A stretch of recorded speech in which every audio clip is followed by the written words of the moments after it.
ਕੱਲ ਇੱਕ ਟੈਲੀਫੋਨ ਆਇਆ ਸੀ, ਜਿਹਨੂੰ ਜਵਾਬ ਦੇਣ ਤੋਂ ਬਾਅਦ ਮੈਨੂੰ ਖਿਆਲ ਆਇਆ ਉਸ ਸ਼ਬਦ ਦਾ ਜਿਹੜਾ ਪਿੱਛੇ ਤੁਸੀਂ ਸਮਝ ਰਹੇ ਸੀ।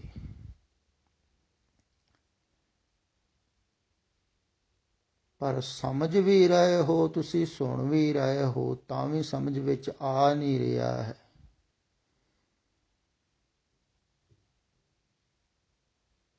ਕਿਉਂਕਿ ਉਹਦੇ ਤੇ ਅਮਲ ਨਹੀਂ ਹੋ ਰਿਹਾ ਹੈ।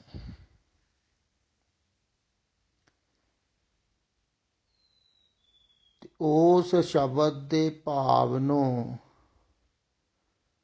ਤਾਂ ਹੀ ਤੁਸੀਂ ਸਮਝ ਸਕਦੇ ਹੋ ਜਦੋਂ ਤੁਸੀਂ ਅਮਲ ਕਰੋ।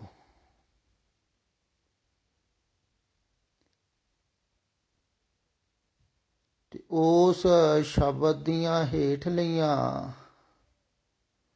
ਤੁਕਾਂ ਰਹਿ ਗਈਆਂ ਸਨ, ਜੋ ਬਹੁਤ ਜ਼ਰੂਰੀ ਸਨ ਸਮਝਣ ਵਾਸਤੇ।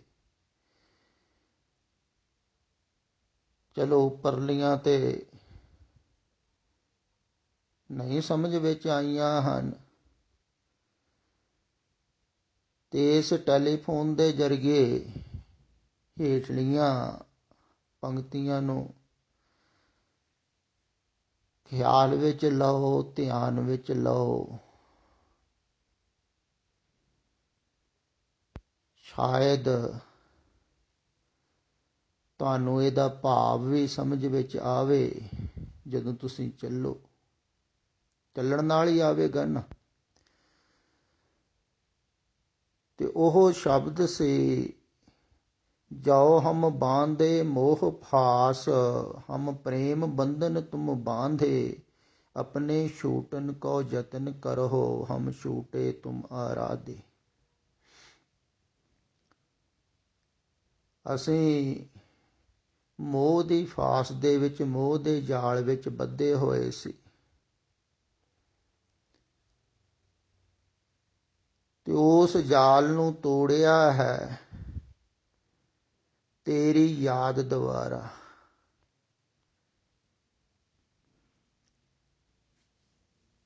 ਪਰਮਾਤਮਾ ਦਾ ਪ੍ਰੇਮ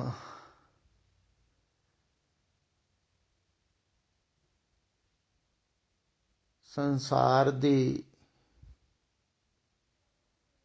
ਜੋ ਯਾਦ ਹੈ ਨਾ, ਉਹਨੂੰ ਭੁਲਾਉਂਦਾ ਹੈ।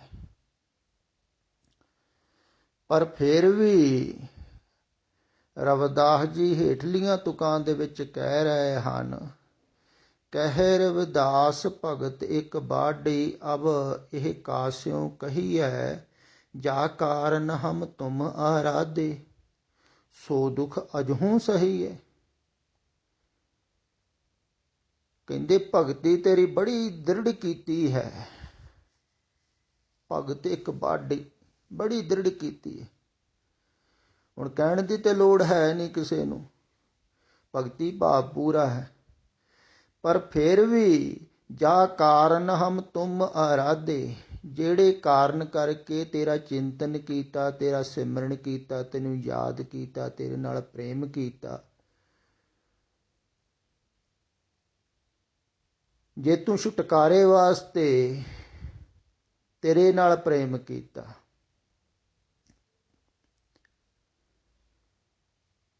ਉਹਦੇ ਨਾਲ ਹਾਲੇ ਵੀ ਛੁਟਕਾਰਾ ਨਹੀਂ ਹੋਇਆ ਹੈ।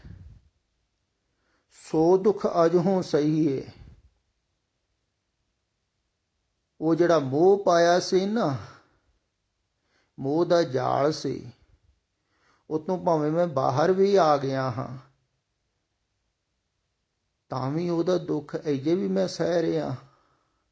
ਸੋਚੋ, ਤੁਸੀਂ ਖਿਆਲ ਕਰੋ, ਥੋੜਾ ਜਿਹਾ ਗੌਰ ਕਰੋ। ਐਡੀ ਦੂਰ ਆ ਕੇ ਵੀ ਭਗਤ ਕਹਿ ਰਿਹਾ ਹੈ ਵੀ ਉਹ ਮੋਹ ਜਿਹੜਾ ਮੈਂ ਪਾਇਆ ਸੀ ਨਾ, ਜਿਸ ਕਾਰਨ ਤੁਮੇ ਆਰਾਧੇ, ਉਸੇ ਕਾਰਨ ਆਰਾਧਿਆ ਹੈ ਨਾ, ਮੋਹ ਦਾ ਜਾਲ ਤੋੜਨ ਵਾਸਤੇ। ਪਰ ਸੋ ਸੁਖ ਦੁੱਖ ਅਜਹੋਂ ਸਹੀ ਹੈ। ਉਸ ਮੋਹ ਦਾ ਦੁੱਖ ਹਾਲੇ ਵੀ ਮੈਨੂੰ ਸਹਿਣ ਕਰਨਾ ਪੈ ਰਿਹਾ ਹੈ। ਦੇਖੋ, ਖਿਆਲ ਕਰੋ।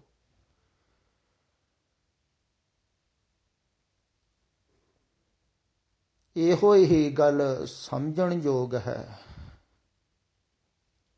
ਬਹੁਤ ਹੀ ਬਹੁਮੁੱਲ ਹੈ, ਗੱਠ ਬੰਨ੍ਹ ਕੇ ਰੱਖਣ ਯੋਗ ਹੈ। ਖਿਆਲ ਵਿੱਚ ਲਓ, ਜਿੰਨਾ ਤੁਸੀਂ ਸੰਸਾਰ ਦੇ ਅੰਦਰ ਜਾਂਦੇ ਹੋ, ਮੋਹ ਮਮਤਾ ਪਾਉਂਦੇ ਹੋ, ਓਨਾ ਹੀ ਤੁਹਾਨੂੰ ਪ੍ਰਯਾਸ ਬਾਹਰ ਆਉਣ ਵਾਸਤੇ ਲੱਗੇਗਾ।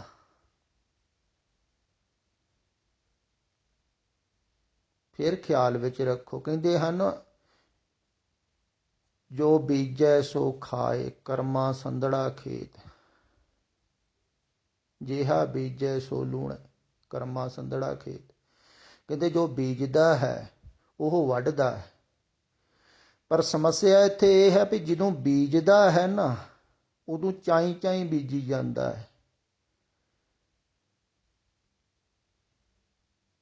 ਖੁਸ਼ੀ 'ਚ ਬੀਜਦਾ ਹੈ। ਜਦੋਂ ਮੋਹ ਪਾਉਂਦਾ ਹੈ ਉਦੋਂ ਖੁਸ਼ ਹੁੰਦਾ ਹੈ, ਉਦੋਂ ਉਹਨੂੰ ਰਸ ਆਉਂਦਾ ਹੈ, ਤ੍ਰਿਪਤੀ ਮਿਲਦੀ ਹੈ ਤੇ ਬੀਜਦਾ ਜਾਂਦਾ ਹੈ ਮੋਹ ਦੇ ਬੀਜ। ਤੇ ਜਦੋਂ ਉਹਨਾਂ ਨੂੰ ਵੱਢਦਾ ਹੈ ਫਿਰ ਦੁੱਖ ਹੁੰਦਾ ਹੈ, ਕਿਉਂਕਿ ਫਸਲ ਕੱਟਣੀ ਵੀ ਹੈ ਨਾ। ਤੇ ਮੋਹ ਜਿੰਨਾ ਲਾਇਆ ਹੋਵੇਗਾ, ਜਿੰਨਾ ਤੁਸੀਂ ਲਾਉਂਦੇ ਹੋ, ਜਿਵੇਂ ਮਾਂ ਆਪਣੇ ਬੱਚੇ ਨਾਲ ਮੋਹ ਲਾ ਲੈਂਦੀ ਹੈ, ਮੋਰ ਮੋਰ ਕਰ ਅਧਿਕ ਲਾਡ ਧਰ, ਬੜਾ ਪਿਆਰ ਕਰਦੀ ਬੱਚੇ ਨਾਲ, ਮੋਹ ਲਾ ਲੈਂਦੀ ਹੈ। ਤੇ ਜਦੋਂ ਲਾਉਂਦੀ ਹੈ ਮੋਹ, ਉਦੋਂ ਤੇ ਬੜਾ ਰਸ ਆਉਂਦਾ ਹੈ, ਬੱਚੇ ਨੂੰ ਚੁੰਮਦੀ ਹੈ, ਚੱਟਦੀ ਹੈ, ਛਾਤੀ ਨਾਲ ਲਾਉਂਦੀ ਹੈ, ਤੇ ਕਿੰਨਾ ਰਸ ਆਉਂਦਾ ਹੈ ਬੱਚੇ ਨੂੰ ਸਪਰਸ਼ ਕਰਨ ਨਾਲ। ਤੋ ਸਪਰਸ਼ ਕਰਨ ਦੇ ਨਾਲ ਹੌਲੀ ਹੌਲੀ ਉਹ ਮੋਹ ਵੱਧਦਾ ਹੈ। ਮੇਰਾ ਹੈ, ਫਿਰ ਮੇਰੇ ਦੇ ਨਾਲ ਸੰਬੰਧ ਹੋਣ ਨਾਲ ਹੋਰ ਜ਼ਿਆਦਾ ਮੋਹ ਵੱਧਦਾ। ਮੇਰਾ ਬੱਚਾ ਸੁੰਦਰ ਹੈ, ਸਮਾਰਟ ਹੈ, ਬੁੱਧੀਸ਼ਾਲੀ ਹੈ, ਵਿਚਾਰਕ ਹੈ।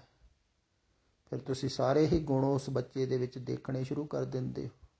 ਹਰ ਇੱਕ ਮਾਂ ਦੇਖਦੀ ਹੈ, ਭਾਵੇਂ ਕੈਸਾ ਵੀ ਹੋ, ਤੇ ਉਹਦੇ ਨਾਲ ਮੋਹ ਪਾਉਂਦੀ ਜਾਂਦੀ ਹੈ, ਉਹਦੇ ਬਾਰੇ ਸੋਚਦੀ ਜਾਂਦੀ ਹੈ। ਹੁਣ ਮੋਹ ਪੈ ਗਿਆ ਬਹੁਤ ਜ਼ਿਆਦਾ, 20-25 ਸਾਲ। ਫਿਰ ਬੱਚਾ ਜਦੋਂ ਦੂਸਰੀ ਇਸਤਰੀ ਦੇ ਨਾਲ ਮੋਹ ਪਾ ਲੈਂਦਾ ਹੈ, ਬੱਚੇ ਨੂੰ ਨਹੀਂ ਪੈਂਦਾ ਹੈ ਮਾਤਾ ਪਿਤਾ ਨਾਲ ਮੋਹ, ਬੱਚਿਆਂ ਦਾ ਮੋਹ ਘੱਟ ਪੈਂਦਾ ਹੈ। ਇਸ ਕਰਕੇ ਬੱਚੇ ਛੱਡ ਕੇ ਵੀ ਚਲੇ ਜਾਂਦੇ ਹਨ ਮਾਤਾ ਪਿਤਾ ਨੂੰ ਦੂਰ, ਤਾਂ ਵੀ ਬਹੁਤਾ ਫਿਕਰ ਨਹੀਂ ਕਰਦੇ। ਵਿਦੇਸ਼ਾਂ ਦੇ ਵਿੱਚ ਚਲੇ ਜਾਂਦੇ ਹਨ, ਬਹੁਤੇ ਟੈਲੀਫੋਨ ਨਹੀਂ ਕਰਨਗੇ, ਬਹੁਤਾ ਖਿਆਲ ਨਹੀਂ ਕਰਦੇ। ਮਾਤਾ ਪਿਤਾ ਨੂੰ ਹੁੰਦਾ ਹੈ ਵੀ ਜਿੰਨਾ ਅਸੀਂ ਕਰਦੇ ਹਾਂ ਧਿਆਨ ਓਨਾ ਹੀ ਉਹ ਕਰੇ। ਪਰ ਬੱਚੇ ਦਾ ਛੋਟੀ ਉਮਰ 'ਚ ਤੇ ਜਵੇਂ ਘੱਟ ਹੁੰਦਾ ਹੈ ਮੋਹ। ਉਹਦਾ ਫਿਰ ਮੋਹ ਆਪਣੇ ਗਾਹਾਂ ਇਸਤਰੀ ਨਾਲ ਪੈ ਜਾਂਦਾ ਹੈ, ਆਪਣੇ ਬੱਚਿਆਂ ਨਾਲ ਪਵੇਗਾ। ਉਹਦਾ ਧਿਆਨ ਫਿਰ ਮਾਤਾ ਪਿਤਾ ਤੋਂ ਹਟਦਾ ਹੈ। ਫਿਰ ਮਾਂ ਬਹੁਤ ਦੁਖੀ ਹੁੰਦੀ ਹੈ, ਤੜਫਦੀ ਹੈ ਜਦੋਂ ਮੋਹ ਟੁੱਟਦਾ ਹੈ। ਟੁੱਟਣਾ ਤੇ ਹੈ। ਉਹ ਦੁੱਖ ਕਾਹਦਾ ਹੋ ਰਿਹਾ ਹੈ? ਮੋਹ ਪਾਉਣ ਦਾ ਕਰਕੇ ਦੁੱਖ ਹੋ ਰਿਹਾ ਹੈ। ਖਿਆਲ ਵਿੱਚ ਰੱਖੋ, ਬੱਚਾ ਨਹੀਂ ਕੋਈ ਦੁਖੀ ਕਰ ਰਿਹਾ ਹੈ ਤੁਹਾਨੂੰ। ਮਾਤਾ ਪਿਤਾ ਸਦਾ ਸ਼ਿਕਾਇਤ ਬੱਚਿਆਂ ਤੇ ਕਰਦੇ ਰਹਿੰਦੇ। ਕੌਣ ਬੱਚਾ ਦੁਖੀ ਕਰਦਾ ਹੈ? ਕੋਈ ਨਹੀਂ ਦੁਖੀ ਕਰਦਾ। ਦੋਸ਼ ਨਾ ਕਾਹੋ ਦੀਜੀਏ, ਆਪਨੇ ਆਪ ਵਿਚਾਰ। ਕਿਸੇ ਨੂੰ ਦੋਸ਼ ਨਾ ਦਿਓ, ਆਪਣਾ ਖਿਆਲ ਕਰੋ। ਦੁੱਖ ਤੁਸੀਂ ਪਾਉਂਦੇ ਹੋ ਮੋਹ ਕਾਰਨ। ਹੁਣ ਨਹੀਂ ਦੇਖ ਰਿਹਾ ਹੈ ਤੁਹਾਡੇ ਵੱਲ, ਉਹਦੀ ਨਹੀਂ ਇੱਛਾ ਹੋਵੇਗੀ, ਉਹ ਆਪਣੇ ਪਰਿਵਾਰ ਨੂੰ ਦੇਖ ਰਿਹਾ, ਕਾਰੋਬਾਰ ਨੂੰ ਦੇਖ ਰਿਹਾ, ਜਾਂ ਹੋਰ ਕਿਤੇ ਦੇਖ ਰਿਹਾ, ਪਰ ਤੁਹਾਨੂੰ ਦੁੱਖ ਹੋ ਰਿਹਾ ਹੈ। ਤੇ ਤੁਸੀਂ ਸੋਚੋ ਵੀ ਅੰਤ ਸਮੇਂ ਕਿੰਨਾ ਦੁੱਖ ਹੋਵੇਗਾ, ਕਿਉਂਕਿ ਉਦੋਂ ਤੇ ਮੋਹ ਟੁੱਟਦਾ ਹੈ ਨਾ। ਫਿਰ ਇਹ ਮੋਹ ਵੀ ਵੱਧਦਾ ਜਾਂਦਾ ਹੈ। ਜਵਾਨੀ 'ਚ ਘੱਟ ਹੁੰਦਾ, ਬੁਢਾਪੇ 'ਚ ਜ਼ਿਆਦਾ ਹੁੰਦਾ ਹੈ। ਕਈ ਸੋਚ ਲੈਂਦੇ ਹਨ ਪ੍ਰੇਮੀ ਵੀ ਜਦੋਂ ਬੱਚੇ ਤਕੜੇ ਹੋ ਗਏ, ਵਿਆਹ ਦਿੱਤੇ, ਅਸੀਂ ਵਿਹਲੇ ਹੋ ਜਾਵਾਂਗੇ, ਫਿਰ ਪੂਰਾ ਦਾ ਪੂਰਾ ਹੀ ਸਮਾਂ ਪਰਮਾਤਮਾ ਵੱਲ ਲਾਵਾਂਗੇ। ਪਰ ਹੁੰਦਾ ਨਹੀਂ, ਕਿਉਂਕਿ ਉਹਨਾਂ ਮੋਹ ਵੀ ਵੱਧ ਜਾਂਦਾ ਹੈ, ਅਟੈਚਮੈਂਟ ਵੀ ਜ਼ਿਆਦਾ ਹੋ ਜਾਂਦੀ, ਫਿਰ ਬੱਚਿਆਂ ਦੇ ਬੱਚਿਆਂ ਨਾਲ ਮੋਹ ਪੈ ਜਾਂਦਾ ਹੈ, ਫਿਰ ਛੁੱਟਣਾ ਔਖਾ ਹੋ ਜਾਂਦਾ, ਮੋਹ ਵਧੀ ਜਾਂਦਾ ਹੈ। ਤੇ ਮੋਹ ਨੂੰ ਜਿੰਨਾ ਛੇਤੀ ਹੋਵੇ ਓਨਾ ਛੇਤੀ ਤੋੜਨਾ ਹੈ, ਤੇ ਜਿੰਨੀ ਛੇਤੀ ਤੋੜੋਗੇ ਓਨਾ ਦੁੱਖ ਘੱਟ ਹੋਵੇਗਾ। ਜਿੰਨਾ ਦੇਰ ਲਗਾਓਗੇ, ਬੁਢੇਪੇ 'ਚ ਤੋੜੋਗੇ, ਜ਼ਿਆਦਾ ਦੁੱਖ ਹੋਵੇਗਾ, ਜ਼ਿਆਦਾ ਤੜਫ ਹੋਵੇਗੀ। ਮਰਨ ਵੇਲੇ ਤੋੜੋਗੇ ਤੇ ਫਿਰ ਤੇ ਜ਼ਿਆਦਾ ਹੀ ਤੜਫ ਹੋਊਗੀ।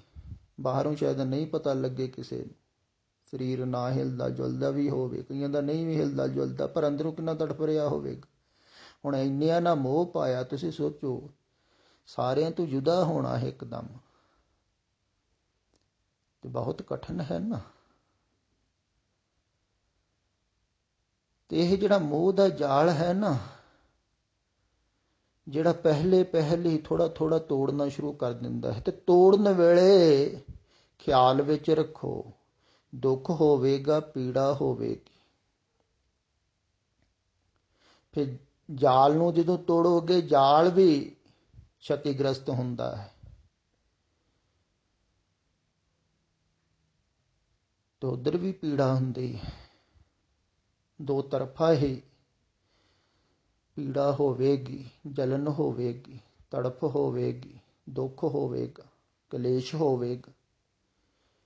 ਕਿਉਂਕਿ ਜਿਨ੍ਹਾਂ ਨਾਲ ਤੁਸੀਂ ਮੋਹ ਪਾਇਆ ਹੈ, ਪਹਿਲਾਂ ਤੇ ਬਹੁਤ ਹੀ ਚੰਗੀ ਤਰ੍ਹਾਂ ਤੁਸੀਂ ਉਹਨਾਂ ਦੇ ਨਾਲ ਸੰਬੰਧ ਬਣਾਏ, ਪੂਰਾ ਹੀ ਮੋਹ ਪਾ ਲਿਆ ਇੱਕ ਦੂਜੇ ਦੇ ਨਾਲ, ਜਿਵੇਂ ਕਸਮਾਂ ਖਾਂਦੇ ਹਨ ਵੀ ਨਾਲ ਹੀ ਰਹਿਣਾ। ਤੇ ਫਿਰ ਜਿਹਦੇ ਨਾਲ ਤੁਸੀਂ ਸੋਚਦੇ ਹੋ ਰਹਿਣਾ, ਤੇ ਦੂਸਰਾ ਵੀ ਸੋਚਦਾ ਹੈ ਵੀ ਮੇਰੇ ਹੀ ਨਾਲ ਰਵੇਗਾ ਜਾਂ ਰਵੇਗੀ, ਤੇ ਉਹ ਵੀ ਵੈਸੇ ਹੀ ਸੋਚਦਾ ਹੈ ਵੀ ਪੂਰਾ ਦਾ ਪੂਰਾ ਧਿਆਨ ਮੇਰੇ ਵੱਲ ਹੋਵੇ। ਤੇ ਜਦੋਂ ਧਿਆਨ ਤੁਹਾਡਾ ਉਧਰੋਂ ਹਟੇਗਾ,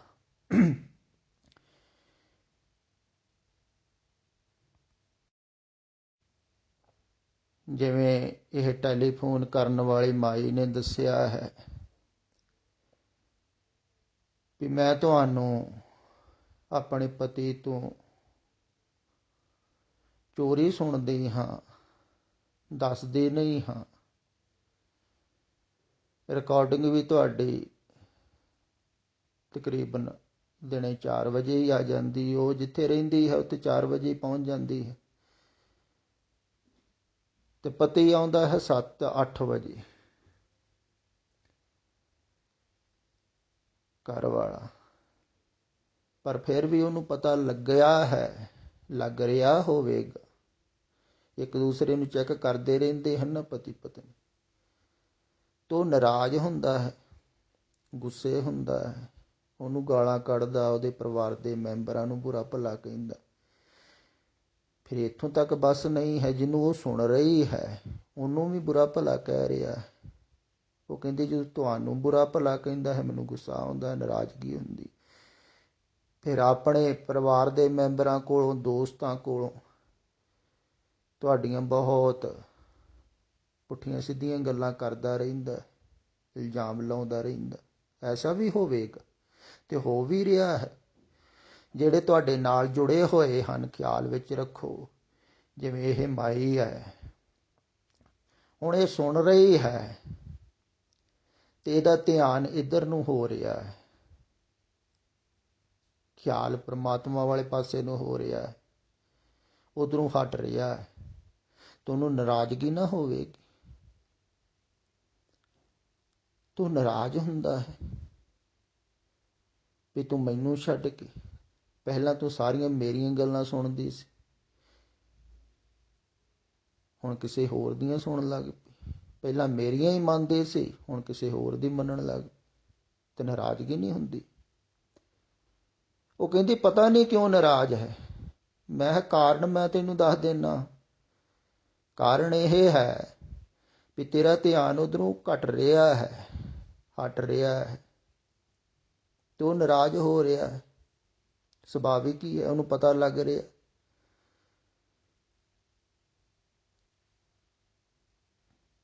ਤੇ ਜਿਹਦੇ ਵੱਲ ਤੁਸੀਂ ਇੰਨਾ ਧਿਆਨ ਦਿੱਤਾ ਹੈ ਪਹਿਲਾਂ, ਤੇ ਉਹਦੇ ਵੱਲੋਂ ਥੋੜਾ ਬਹੁਤਾ ਹਟੇਗਾ।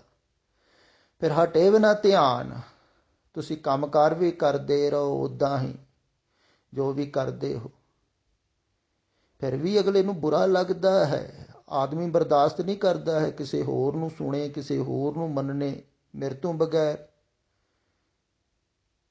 ਧਿਆਨ ਸਾਰਾ ਮੇਰੇ ਵੱਲ ਚਾਹੀਦਾ ਹੈ ਇਸਤਰੀ ਦਾ, ਮੇਰੀ ਮੰਨੇ, ਮੇਰੀ ਸੁਣੇ, ਮੈਂ ਗਿਆਨੀ। ਆਦਮੀ ਤੇ ਆਪਣੇ ਆਪ ਨੂੰ ਜਾਣਕਾਰ ਹੀ ਜਾਣਦਾ ਹੈ।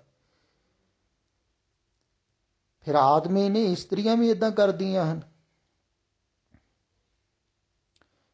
ਕਈ ਆਦਮੀ ਮੈਨੂੰ ਸੁਣਦੇ ਹਨ ਤੇ ਉਹਨਾਂ ਦਾ ਧਿਆਨ ਇੱਧਰ ਨੂੰ ਹੁੰਦਾ ਹੈ, ਤੋ ਧਾਰਮਿਕ ਕਰਮਕਾਂਡ ਛੱਡਦੇ ਹਨ, ਧਾਰਮਿਕ ਪਾਖੰਡ ਛੱਡਦੇ ਹਨ, ਧਾਰਮਿਕ ਪਹਿਰਾਵਾ ਛੱਡਦੇ ਹਨ। ਉਹਨਾਂ ਦੀਆਂ ਇਸਤਰੀਆਂ ਨਾਰਾਜ਼ ਹੋ ਜਾਂਦੀਆਂ ਵੀ ਸਮਾਜ ਦੇ ਵਿੱਚ ਸਾਡੀ ਬੇਇੱਜ਼ਤੀ ਹੁੰਦੀ ਹੈ। ਬਾਹਰੋਂ ਧਾਰਮਿਕ ਬਣੇ ਰਹੋ ਤੁਸੀਂ, ਤੇ ਉਹਨਾਂ ਨੂੰ ਜ਼ਬਰਦਸਤੀ ਧਾਰਮਿਕ ਬਣਾਉਂਦੀਆਂ ਹਨ ਇਸਤਰੀਆਂ, ਤੇ ਉਹ ਵੀ ਬਰਦਾਸ਼ਤ ਨਹੀਂ ਕਰਦੀਆਂ ਹਨ ਵੀ ਕਿਸੇ ਹੋਰ ਵੱਲ ਜਾਵੇ। ਮੇਰਾ ਘਰ ਵਾਲਾ ਮੇਰੇ ਨਾਲ ਵਿਆਹਿਆ ਹੈ ਤੇ ਬਸ। ਤੇ ਵਿਆਹ ਜਿਹੜਾ ਹੈ ਨਾ, ਇਹ ਤੇ ਸਿਰਫ ਜ਼ਿੰਦਗੀ ਸਾਥ ਬਿਤਾਉਣ ਵਾਸਤੇ ਹੈ, ਖਿਆਲ ਵਿੱਚ ਰੱਖੋ।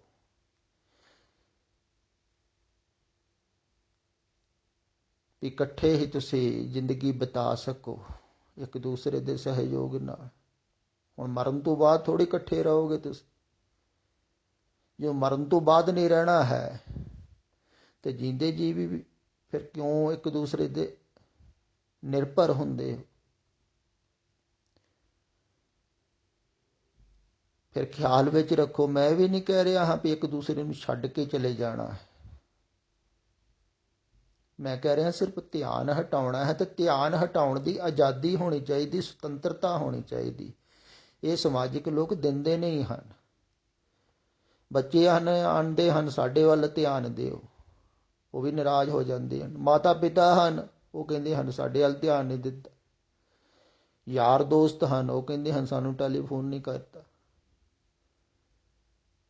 ਤੇ ਸਾਰੇ ਸਮਾਜ ਦੇ ਲੋਕ ਅਗਰ ਤੁਸੀਂ ਹਟੋਗੇ, ਨਾ ਟੈਲੀਫੋਨ ਕਰੋਗੇ, ਨਾ ਧਿਆਨ ਦਿਓਗੇ, ਤੇ ਨਾਰਾਜ਼ ਹੋਣਗੇ।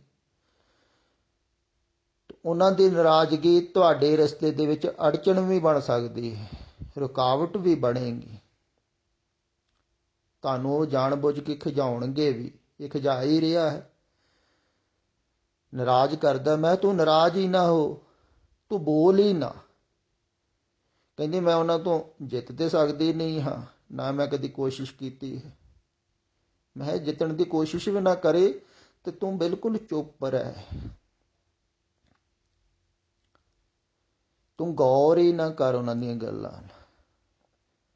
ਲੋਕ ਕੀ ਕਹਿੰਦੇ ਹਨ ਚਾਰ ਚੁਫੇਰੇ ਦੇ ਤੁਹਾਡੇ, ਉਹਨਾਂ ਨਾਲ ਗੌਰ ਹੀ ਨਾ ਕਰੋ। ਕਹਿੰਦੇ ਨਾ ਦੇਖਿਆ ਅਣਦੇਖਿਆ ਕੀਤਾ, ਸੁਣਿਆ ਅਣਸੁਣਿਆ ਕਰ ਲਓ, ਇੱਧਰੋਂ ਪਾਓ ਇੱਧਰ ਕੱਢ ਦਿਓ।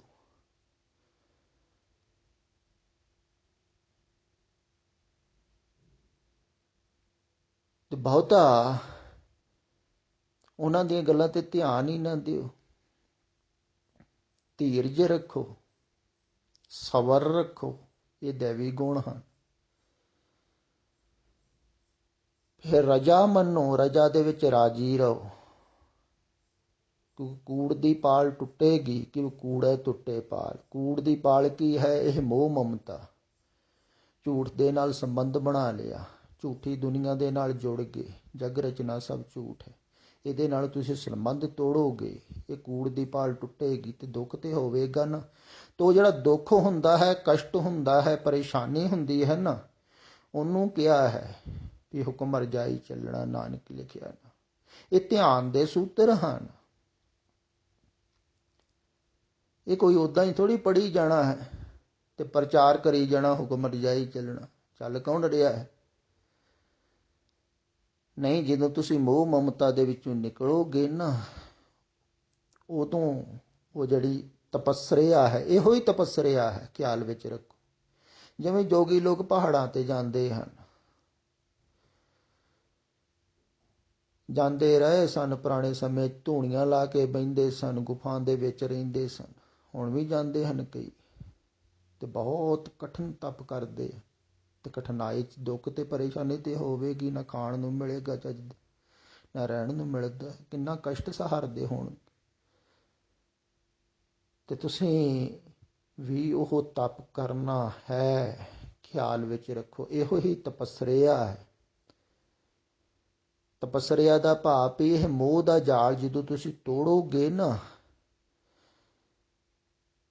ਤੇ ਦੋ ਤਰਫਾ ਹੀ ਪੀੜਾ ਹੋਵੇਗੀ। ਜਾਲ ਵੀ ਟੁੱਟੇਗਾ ਤੇ ਉਧਰ ਵੀ ਸੰਘਰਸ਼ ਹੋਵੇਗਾ, ਤੇ ਜਾਲ ਨੂੰ ਤੁਸੀਂ ਤੋੜੋਗੇ, ਤੁਸੀਂ ਵੀ ਸੰਘਰਸ਼ ਕਰੋਗੇ, ਤੇ ਬਹੁਤ ਕਠਿਨਾਈ ਹੋਵੇਗੀ, ਬਹੁਤ ਜ਼ਿਆਦਾ ਤੜਫਣ ਵੀ ਹੁੰਦੀ ਹੈ। ਆਪਣਿਆਂ ਨੂੰ ਛੱਡਣਾ ਕੋਈ ਸੁਖਾਲਾ ਨਹੀਂ ਹੈ। ਮਰਨ ਵੇਲੇ ਹੋਈ ਤੇ ਤੜਫਣ ਹੁੰਦੀ ਹੈ। ਤੇ ਅਗਰ ਜੀਂਦੇ ਜੀ ਤੁਸੀਂ ਥੋੜ੍ਹਾ ਥੋੜ੍ਹਾ ਕਰਕੇ ਤੋੜਦੇ ਰਹੇ, ਤਾਂ ਮਰਨ ਵੇਲੇ ਤੜਫਣ ਘਟ ਜਾਊਗੀ। ਅਗਰ ਤੁਸੀਂ ਹੌਲੀ ਹੌਲੀ ਤੋੜਦੇ ਰਹੇ, ਬਹੁਤ ਜਾਲ ਸੰਘਣਾ ਹੈ ਪਹਿਲਾਂ, ਫਿਰ ਵਿਰਲਾ ਕਰਦੇ ਰਹੇ ਥੋੜ੍ਹਾ ਥੋੜ੍ਹਾ ਵਿੱਚ, ਤੇ ਆਪਣੇ ਲੰਘਣ ਜੋਗੀ ਜਗ੍ਹਾ ਬਣਾ ਲਈ, ਵਿਰਲ ਕਰ ਲਿਆ, ਤੇ ਫਿਰ ਹੋ ਸਕਦਾ ਹੈ ਤੋੜਨ ਤੋਂ ਬਗੈਰ ਵੀ ਤੁਸੀਂ ਨਿਕਲ ਸਕੋ। ਫਿਰ ਕਠਿਨਾਈ ਵੀ ਘੱਟ ਹੋਊ, ਤੇ ਜਾਲ ਨੂੰ ਤੇ ਤੋੜਨਾ ਹੀ ਹੈ, ਤੇ ਦੁੱਖ ਵੀ ਹੋਵੇਗਾ। ਸੋ ਦੁੱਖ ਅਜਹੂ ਸਹੀ ਹੈ, ਇਹ ਸਹਿਣ ਕਰਨਾ ਪਵੇਗਾ, ਖਿਆਲ ਵਿੱਚ ਰੱਖੋ। ਕਿਉਂਕਿ ਜਿੰਨਾ ਤੁਸੀਂ ਮੋਹ ਪਾਇਆ ਹੈ, ਮੋਹ ਦੇ ਬੀਜ ਬੀਜੇ ਹਨ, ਜੈਸਾ ਲੂਣ ਹੈ। ਫਿਰ ਜਦੋਂ ਤੁਸੀਂ ਲੂਣ ਦੇ ਵੱਢਦੇ ਹੋ, ਜੋ ਬੀਜੇ ਸੋ ਲੂਣ, ਕਰਮਾ ਸੰਧੜਾ ਖੇਤ, ਇਹੋ ਹੀ ਤਾਂ ਖੇਤ ਹੈ। ਖੇਤ ਦਾ ਭਾਵ ਕਿ ਜਿੰਨਾ ਮੋਹ ਪਾਓਗੇ ਸੰਸਾਰ ਦੇ ਨਾਲ ਜੁੜੋਗੇ, ਉਹਨਾਂ ਜੋੜ ਤੋੜਨਾ ਵੀ ਤਾਂ ਕਠਿਨ ਹੋਵੇਗਾ। ਇਹ ਗੱਲ ਸਮਝੋ, ਤੇ ਕਠਿਨਾਈ ਤੋਂ ਨਾ ਡਰੋ। ਕਠਿਨ ਹੋਵੇਗਾ, ਪਰ ਕਠਿਨਾਈ ਤੋਂ ਡਰੋ ਨਾ।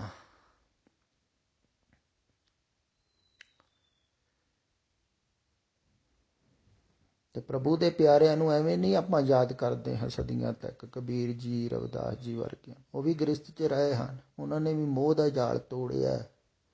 ਤਾਂ ਹੀ ਕਿਹਾ ਹੈ ਉਹਨਾਂ ਨੇ, ਹਮਰਾ ਕੋ ਨਾਹੀ ਹਮ ਕਿਸੁ ਹੁਕੇ ਨਾਹੀ, ਜਿਨੇ ਇਹ ਰਚਨ ਰਚਾਇਆ ਤਿਸ ਹੀ ਮਾਹਿ ਸਮਾਏ।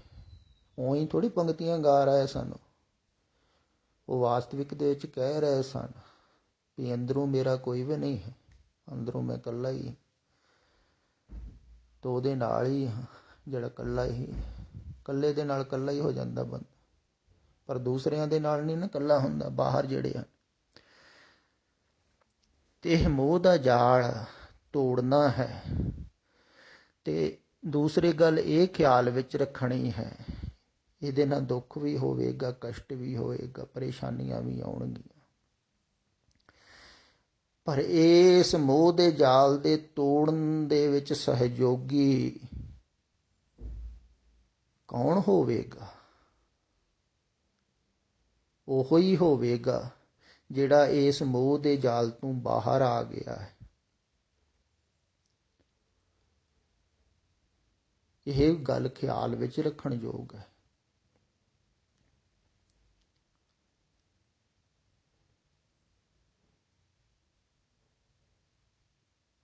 ਕਹਿੰਦੇ ਵੀ ਹਨ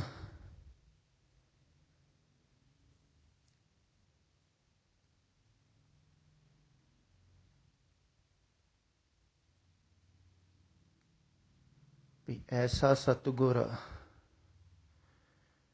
ਖੋਜ ਲਹੋ ਜੋ ਸਦਾ ਮੁਕਤ ਹੈ, ਜਿਨ ਵਿੱਚੋਂ ਹੋ ਮੋਹ ਚੁਕਾਇਆ। ਜਿਹੜਾ ਸਦਾ ਹੀ ਮੁਕਤ ਹੈ, ਜਿਨ ਵਿੱਚੋਂ ਹੋ ਮੋਹ ਚੁਕਾਇਆ। ਵੀ ਇਹੋ ਜਿਹੇ ਸਤਿਗੁਰੂ ਨੂੰ ਖੋਜੋ, ਇਹੋ ਜਿਹੇ ਸਤਿਗੁਰੂ ਨੂੰ ਮਿਲੋ, ਇਹੋ ਜਿਹੇ ਸਤਿਗੁਰੂ ਨੂੰ ਲੋੜੋ, ਜਿਹੜਾ ਸਦਾ ਹੀ ਮੁਕਤ ਹੈ, ਸਦਾ ਮੁਕਤ ਹੈ, ਜਿਨ ਵਿੱਚੋਂ ਮੋਹ ਚੁਕਾਇਆ। ਜਿਹਨੇ ਆਪਣਾ ਮੋਹ ਸਮਾਪਤ ਕਰ ਦਿੱਤਾ, ਚੁਕਾ ਦਿੱਤਾ, ਖਤਮ ਕਰ ਦਿੱਤਾ, ਵਿੱਚੋਂ ਵਿਚਾਲੇ ਤੋਂ ਹਟਾ ਦਿੱਤਾ, ਤੋ ਮੁਕਤ ਹੋ ਗਿਆ। ਤੇ ਉਹ ਹੀ ਦੱਸੇਗਾ ਵੀ ਮੋਹ ਦੇ ਜਾਲ ਤੋਂ ਕਿਵੇਂ ਬਾਹਰ ਆਉਣਾ ਹੈ।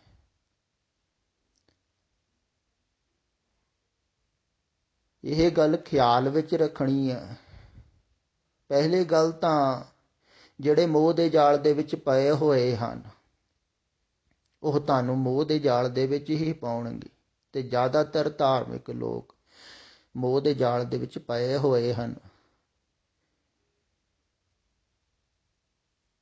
ਤੁਸੀਂ ਤੇ ਘਰਾਂ ਦੇ ਪਰਿਵਾਰਾਂ ਦੇ ਜਾਲ ਦੇ ਵਿੱਚ ਹੋ ਨਾ,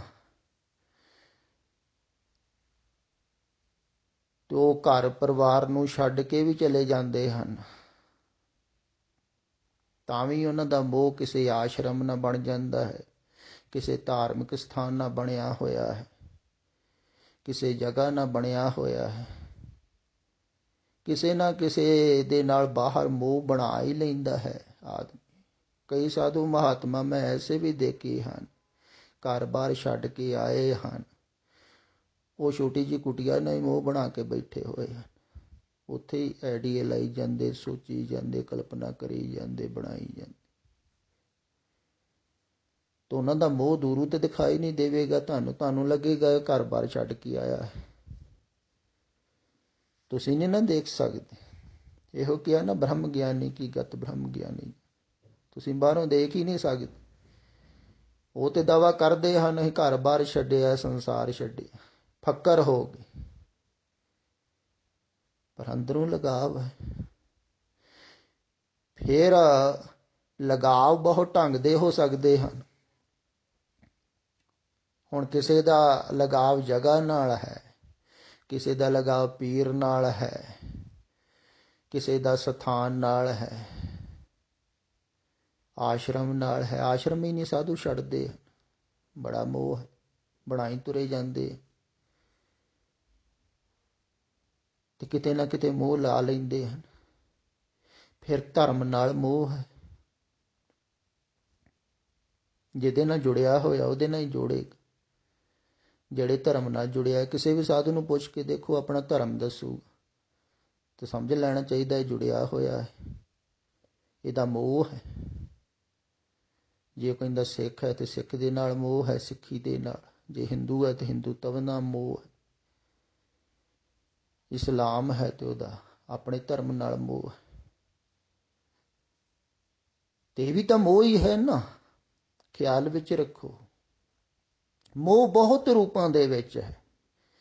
ਇਹ ਮਾਇਆ ਦੇ ਬਹੁਤ ਰੂਪ ਹਨ। ਮੈਂ ਪਿੱਛੇ ਜੇ ਵੀ ਕਿਹਾ ਸੀ, ਨਵੇਂ ਨਵੇਂ ਰੂਪ ਧਾਰਨ ਕਰਦੀ ਹੈ ਤੇ ਪਤਾ ਵੀ ਨਹੀਂ ਲੱਗਣ ਦਿੰਦੀ ਹੈ ਵੀ ਕਿਵੇਂ ਠੱਗ ਲੈਂਦੀ ਹੈ। ਮਹਾਂ ਠੱਗਣੀ ਹਮ ਜਾਣੀ, ਕਬੀਰ ਜੀ ਕਹਿੰਦੇ, ਬੜੀ ਠੱਗਣੀ।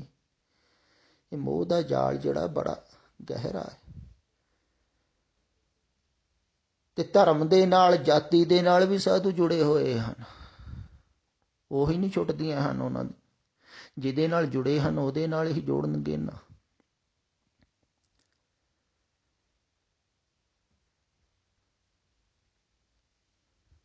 ਤੇ ਜਿਹੜਾ ਕਿਤੇ ਵੀ ਨਹੀਂ ਜੁੜਿਆ ਹੈ ਉਹ ਤੁਹਾਨੂੰ ਮੁਕਤ ਕਰੇਗਾ। ਇਹ ਗੱਲ ਖਿਆਲ ਵਿੱਚ ਰੱਖਣੀ। ਜਿੰਨੇ ਵੀ ਧਾਰਮਿਕ ਲੋਕ ਹਨ ਕਿਤੇ ਨਾ ਕਿਤੇ ਜੁੜੇ ਹੋਏ ਹਨ। ਕੋਈ ਸਿੱਖੀ ਨਾਲ ਜੁੜਿਆ ਹੋਇਆ ਹੈ। ਇਹੋ ਹੀ ਗੱਲ ਇੱਕ ਮੈਂ ਮਾਈ ਨੂੰ ਕਹੀ ਸੀ ਵੀ ਮਸਕੀਨ ਜੀ ਸਿੱਖੀ ਦਾ ਪ੍ਰਚਾਰ ਕਰਦੇ ਰਹੇ ਹਨ। ਸਿੱਖੀ ਸਾਨੂੰ ਸਿੱਖੀ ਕਹਿੰਦੇ ਸਨ ਆਪਣੇ ਆਪ। ਤੇ ਸਿੱਖੀ ਨਾਲ ਜੁੜੇ ਹੋਏ ਸਨ ਤੇ ਸਿੱਖੀ ਦੇ ਨਾਲ ਹੀ ਜੋੜਦੇ ਰਹੇ ਹਨ। ਜੁੜੇ ਤੇ ਸਨ ਹੀ ਨਾ। ਤੋ ਮਾਈ ਨਾਰਾਜ਼ ਹੋ ਗਈ, ਕਹਿੰਦੀ ਉਹ ਤੇ ਬ੍ਰਹਮ ਗਿਆਨੀ ਸਨ। ਮੈਂ ਕਿਹਾ ਤੈਨੂੰ ਬਾਹਰੋਂ ਹੁਣ ਕਿਵੇਂ ਪਤਾ ਲੱਗੇ ਬ੍ਰਹਮ ਗਿਆਨੀ ਕੌਣ ਹੈ? ਤੇ ਮੈਂ ਇਹਨਾਂ ਨੂੰ ਐਸਾ ਵੀ ਨਹੀਂ ਕਹਿ ਰਿਹਾ ਹੈ ਵੀ ਉਹ ਬਿਲਕੁਲ ਹੀ ਅਗਿਆਨੀ ਸਨ। ਕਾਫੀ ਯਾਤਰਾ ਤੇ ਉਹਨਾਂ ਨੇ ਕਰ ਲਈ ਸੀ, ਸਿੱਖੀ ਤੱਕ ਤੇ ਪਹੁੰਚ ਹੀ ਗਏ, ਪਰ ਸਿੱਖੀ ਦੇ ਨਾਲ ਮੋਹ ਹੋ ਗਿਆ। ਸਿੱਖੀ ਦੇ ਨਾਲ ਜੁੜ ਗਏ ਤੇ ਸਿੱਖੀ ਦੇ ਨਾਲ ਹੀ ਜੋੜਦੇ। ਤੇ ਉਹਨਾਂ ਦਾ ਮੈਂ ਨਿਰਾਦਰ ਨਹੀਂ ਕਰ ਰਿਹਾ, ਜੋ ਹੈ ਉਹ ਹੀ ਮੈਂ ਦੱਸ ਰਿਹਾ। ਤੇ ਜਿਹਦੇ ਨਾਲ ਕੋਈ ਜੁੜਿਆ ਹੋਇਆ ਹੈ ਉਹਦੇ ਨਾਲ ਹੀ ਜੋੜਦਾ, ਤੇ ਜਿਹੜਾ ਕਿਤੇ ਵੀ ਨਹੀਂ ਜੁੜਿਆ ਹੋਇਆ, ਕਿਸੇ ਧਰਮ ਨਾਲ ਨਹੀਂ, ਕਿਸੇ ਮਜ਼ਹਬ ਨਾਲ ਨਹੀਂ, ਕਿਸੇ ਭੇਖ ਨਾਲ ਨਹੀਂ, ਕਿਸੇ ਸੰਪਰਦਾ ਨਾਲ, ਕਿਸੇ ਜਗ੍ਹਾ ਨਾਲ ਨਹੀਂ, ਕਿਸੇ ਮੱਠ ਨਾਲ ਨਹੀਂ, ਕਿਸੇ ਗੁਰੂ ਨਾਲ ਨਹੀਂ, ਕਿਸੇ ਪੈਗੰਬਰ ਨਾਲ ਨਹੀਂ, ਜਿਹੜਾ ਕਿਤੇ ਵੀ ਨਹੀਂ ਜੁੜਿਆ ਹੋਇਆ ਉਹ ਹੀ ਮੁਕਤ ਹੈ। ਖਿਆਲ ਵਿੱਚ ਰੱਖਣੀ ਹੈ ਗੱਲ। ਮੋਹ ਦਾ ਜਾਲ ਘਰ ਤੋਂ ਸ਼ੁਰੂ ਹੋ ਕੇ, ਬਾਹਰ ਤੋਂ ਸ਼ੁਰੂ ਹੋ ਕੇ ਤੁਹਾਡੇ ਅੰਦਰ ਅੰਤਸ਼ਕਰਨ ਤੱਕ ਜਾਂਦਾ ਹੈ, ਤੇ ਸ਼ੁਰੂ ਬਾਹਰੋਂ ਕਰਨਾ ਪਵੇਗਾ, ਤੋੜਨਾ ਮੋਹ ਦਾ ਜਾਲ। ਬਾਹਰਲਾ ਤੁਸੀਂ ਤੋੜ ਸਕਦੇ ਹੋ, ਅੰਦਰਲਾ ਉਹ ਤੋੜ ਸਕਦਾ ਹੈ ਜਿਨੇ ਪਹਿਲਾਂ ਤੋੜਿਆ ਹੋਇਆ ਹੈ। ਸਦਾ ਮੁਕਤ ਹੈ ਜਿਨ ਮੁਝੋਂ ਮੋਹ ਚੁਕਾਇਆ। ਬਾਹਰਲਾ ਤੇ ਹੈ ਪਰਿਵਾਰ ਨਾਲ, ਘਰ ਨਾਲ, ਸਮਾਜ ਨਾਲ, ਫਿਰ ਅੰਦਰਲਾ ਹੈ ਧਰਮ ਨਾਲ, ਮਜ਼ਹਬ ਨਾਲ, ਸਮਝ ਨਾਲ ਮੋਹ ਹੈ, ਗਿਆਨ ਨਾਲ ਮੋਹ ਹੈ, ਫਿਰ ਆਪਣੀ ਮੈਂ ਨਾਲ ਮੋਹ।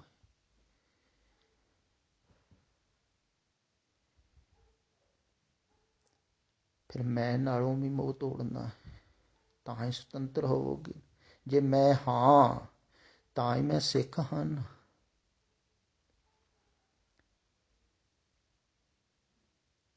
ਹਿੰਦੂ ਹਾਂ, ਕਿਤੇ ਨਾ ਕਿਤੇ ਜੋੜ ਲੈਣਾ ਮੈਂ ਆਪਣੇ ਆਪ ਨੂੰ। ਮੈਂ ਹਾਂ, ਮੈਂ ਤੋਂ ਸ਼ੁਰੂ ਹੋਇਆ ਨਾ। ਮੈਂ ਬੁੱਧੀਮਾਨ ਹਾਂ, ਮੈਂ ਗਿਆਨਵਾਨ ਹਾਂ, ਮੈਂ ਧਾਰਮਿਕ ਹਾਂ। ਤੇ ਮੈਂ ਨੂੰ ਟੋਟਲ ਹੀ ਗਵਾਉਣਾ ਹੈ, ਮਿਟਾਉਣਾ ਹੈ।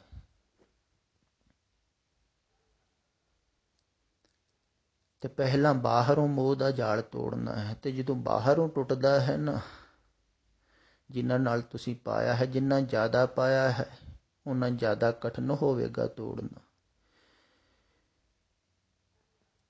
ਜਾਲ ਵੀ ਬਹੁਤ ਅਜੀਬ ਧਾਤੂ ਦਾ ਬਣਿਆ ਹੋਇਆ ਹੈ, ਅਦ੍ਰਿਸ਼। ਤੁਹਾਨੂੰ ਵੀ ਨਹੀਂ ਦਿਖਦਾ, ਪਰ ਉਹਨੂੰ ਦਿਖਦਾ ਹੈ ਜਿਹੜਾ ਇਸ ਜਾਲ ਤੋਂ ਬਾਹਰ ਹੈ, ਵੀ ਬਹੁਤ ਕਠਿਨ ਹੈ ਤੋੜਨਾ।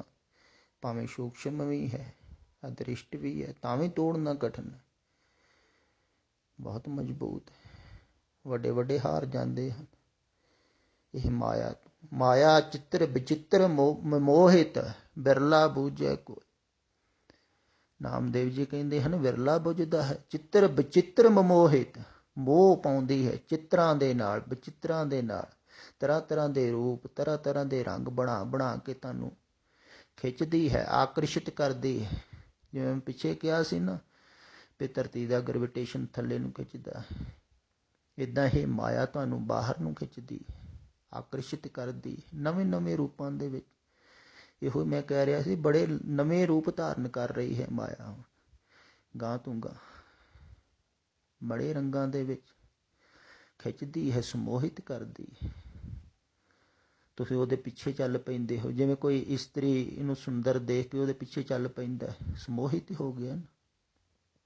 ਕੋਈ ਕਿਸੇ ਚੀਜ਼ ਦੇ ਪਿੱਛੇ ਚੱਲ ਪਿਆ, ਸੋਚ ਲਿਆ ਇਹੋ ਹੀ ਲੈਣੀ ਹੈ, ਸੋਚਣ ਲੱਗ ਪਿਆ, ਚੱਲ ਪਿਆ ਉਹਦੇ ਪਿੱਛੇ, ਸਮੋਹਿਤ ਹੋ ਕੇ ਘਰ ਨੂੰ ਲੈਣ ਵਾਸਤੇ ਸੋਚਣ ਲੱਗ ਪਿਆ, ਸਮੋਹਿਤ ਹੋ ਗਿਆ। ਤੇ ਪਰਿਵਾਰ ਦੇ ਮੈਂਬਰਾਂ ਨਾਲ ਤੇ ਹੋਇਆ ਹੀ ਹੋਇਆ।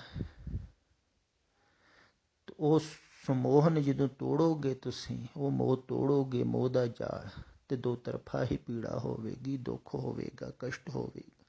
ਇਹ ਗੱਲ ਖਿਆਲ ਵਿੱਚ ਰੱਖਣੀ।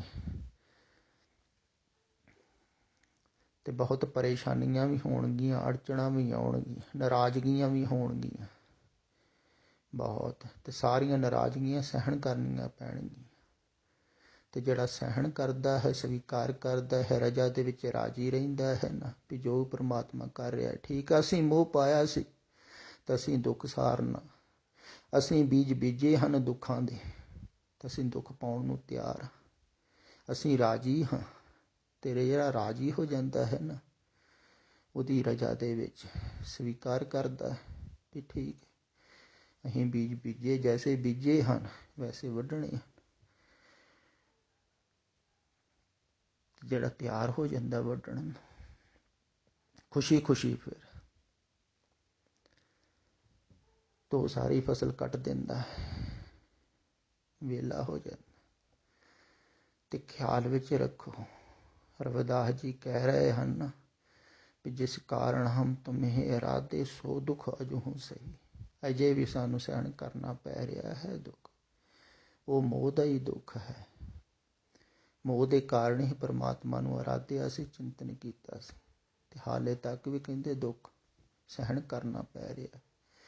ਕਈ ਵਾਰ ਬਹੁਤ ਲੰਮਾ ਸਮਾਂ ਵੀ ਸਹਿਣ ਕਰਨਾ ਪੈਂਦਾ, ਕਿਉਂਕਿ ਖਿੱਚਦੀ ਹੈ ਮਾਇਆ, ਆਕਰਸ਼ਿਤ ਕਰਦੀ ਹੈ ਨਵੇਂ ਨਵੇਂ ਢੰਗ ਨਾਲ, ਨਵੇਂ ਨਵੇਂ ਰੂਪਾਂ ਨਾਲ, ਰੰਗਾਂ। ਇਸੇ ਕਰਕੇ ਰੋਜ਼ ਬੋਲਿਆ ਜਾ ਰਿਹਾ ਹੈ ਵੀ ਖਿਆਲ ਰੱਖੋ, ਫਿਰ ਤੁਸੀਂ ਸਮੋਹਿਤ ਨਾ ਹੋ ਜਿਓ, ਫਿਰ ਨਾ ਚੱਲ ਪਿਓ ਉਹਦੇ ਪਿੱਛੇ। ਕਈ ਚੱਲ ਪੈਂਦੇ ਹਨ ਸੰਸਾਰਿਕ ਲੋਕ, ਕਈ ਫਿਰ ਮੁੜ ਜਾਂਦੇ ਹਨ, ਸਮੋਹਿਤ ਹੋ ਜਾਂਦੇ ਹਨ, ਦੂਸਰਿਆਂ ਦੀਆਂ ਗੱਲਾਂ 'ਚ ਆ ਜਾਂਦੇ ਹਨ। ਤੇ ਮੋਹ ਦਾ ਜਾਲ ਤੋੜਨਾ ਕਠਿਨ ਤੇ ਹੈ, ਪਰ ਅਸੰਭਵ ਨਹੀਂ। ਤੋੜ ਸਕਦੇ ਹੋ, ਜਿਵੇਂ ਪੰਛੀ ਆਜ਼ਾਦ ਹੋ ਜਾਂਦਾ ਹੈ ਨਾ ਜਾਲ ਵਿੱਚ, ਤੁਸੀਂ ਵੀ ਆਜ਼ਾਦ ਹੋ ਸਕਦੇ ਹੋ, ਸੁਤੰਤਰ ਹੋ ਸਕਦੇ ਹੋ। ਇਹ ਨੀਲਾ ਆਕਾਸ਼ ਤੁਹਾਡਾ ਹੈ, ਤੁਸੀਂ ਸੁਤੰਤਰ ਪਰਮ ਆਨੰਦ ਦੇ ਵਿੱਚ